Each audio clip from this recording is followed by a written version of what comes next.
Imagina viver num tempo em que um diagnóstico de diabetes tipo 1 era, basicamente, uma sentença de morte. Nenhum tratamento, nenhuma esperança.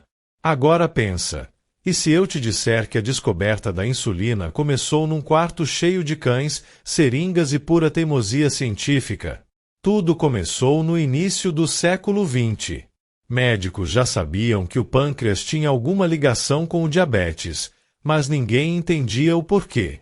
Foi aí que um cirurgião canadense chamado Frederick Banting, junto com o estudante Charles Best, decidiu tentar o impossível: extrair a substância que o corpo dos diabéticos parecia não produzir.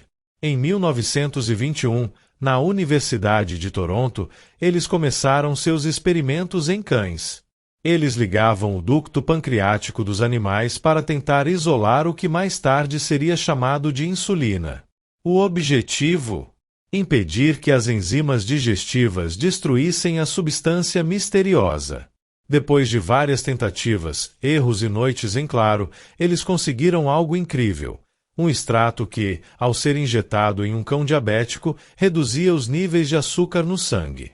Estava nascendo a insulina, uma das maiores revoluções da medicina moderna. Mas calma, o drama não acabou aí. O primeiro teste em humanos veio em 1922, com um menino de 14 anos chamado Leonard Thompson. Ele estava à beira da morte, pesando menos de 30 quilos. A primeira aplicação deu errado, o extrato era impuro. Mas após refinarem o produto com a ajuda do bioquímico James Collip, uma nova dose foi aplicada e funcionou. Leonard sobreviveu. Pela primeira vez na história, o diabetes tipo 1 deixou de ser uma sentença de morte. A insulina foi patenteada, mas, detalhe importante, Banting e Best venderam a patente por apenas $1 para a Universidade de Toronto, porque acreditavam que ninguém deveria lucrar com a vida humana. A partir daí, começou a corrida das indústrias farmacêuticas para produzir insulina em larga escala. No início, ela vinha do pâncreas de porcos e bois.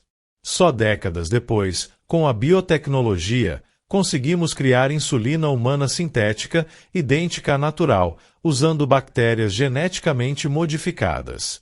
Hoje, a insulina salva milhões de vidas no mundo todo, mas também levanta debates sobre acesso, preço e monopólio de empresas farmacêuticas. Um contraste forte com o ideal dos seus descobridores. Mas afinal, o que exatamente a insulina faz no nosso corpo? Ela é o hormônio responsável por abrir as portas das células, permitindo que a glicose, o açúcar do sangue, entre e seja usada como energia. Sem insulina, a glicose se acumula no sangue, o que é justamente o que acontece no diabetes. No tipo 1, o corpo simplesmente para de produzir insulina. Já no tipo 2, o corpo ainda produz, mas as células ficam resistentes à ação dela. É por isso que, para quem tem diabetes tipo 1, a insulina é literalmente vital.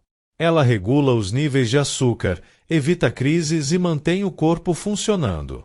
Uma substância minúscula, mas com um poder gigantesco. De uma ideia nascida em um laboratório improvisado até se tornar um dos medicamentos mais importantes da história, a insulina mostra como ciência, persistência e humanidade podem literalmente mudar o destino da medicina. Aqui no Mede Tudo, a gente mede tudo sobre a medicina. E se você curte descobrir essas histórias que mudaram o mundo, já deixa o like, se inscreve no canal e ativa o sininho. Assim você não perde nenhum mergulho nosso pelo fascinante corpo humano.